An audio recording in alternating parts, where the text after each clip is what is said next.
घर का किराया भरने के लिए उसने चोरी की थी। कल्याणपुर के गणेशवाड़ी में सोमवार सुबह 6 बजे एक महिला रास्ते से जा रही थी। तभी प्रीतम जादव नामी युवक ने उसके गले से सोने की चैन छीनी और फरार हो गया। कोलसेवाड़ी पुलिस ने फौरी तौर पर जांच पड़ताल करके प्रीतम जादव को गिरफ्तार किया और सोने की चैन बरामद की, जबकि उसने सोने की चैन बेचकर घर का किराया भर भी दिया था। वाल्दोनी का रहने वाला प्रीतम ने पहली बार घर का किराया भरने के लिए चोरी की थी।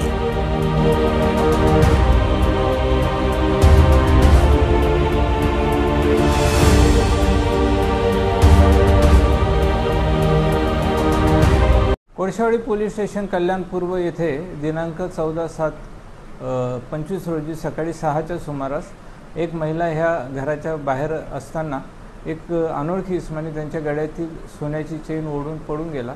त्या बातमीचा आशय घेऊन आम्ही कोळशेवाडी पोलीस स्टेशनमध्ये गुन्हा दाखल केला। तेथील वरिष्ठ पोलीस निरीक्षक नायदे साहेब यांच्या मार्गदर्शनाखाली या गुन्ह्याचा तपास चालू होता। तपास चालू असताना आम्ही एका इसमाला ताब्यात घेतलेले आहे। त्याच्याकडून ही सोन्याची सोनसाखळी जप्तही केली आहे। त्यांनी हा गुन्हा केल्याचे कबूल केलेले आहे। त्याला मान्य न्यायालयात हजर करण्यात आलेले आहे। ह्या गुन्ह्याचा पुढील तपास त्याची चोरी त्यांनी घराचं भाडं भरलं होतं, ती चोरी करून त्यांनी त्याच्यात आरोपीचं तसं बॅकग्राऊंड काही नाही आहे। रेकॉर्ड अद्यापर्यंत काही प्राप्त झालेले नाही आहे। त्याबाबतही आमचा पुढील तपास चालू आहे। त्या तपासात तसे त्यांनी फक्त एवढंच सांगितलं की मी ही घराचं भाडं भरायचं होतं मला, म्हणून मी चोरी केली। नाही, बेकार आहे तो सध्या तरी।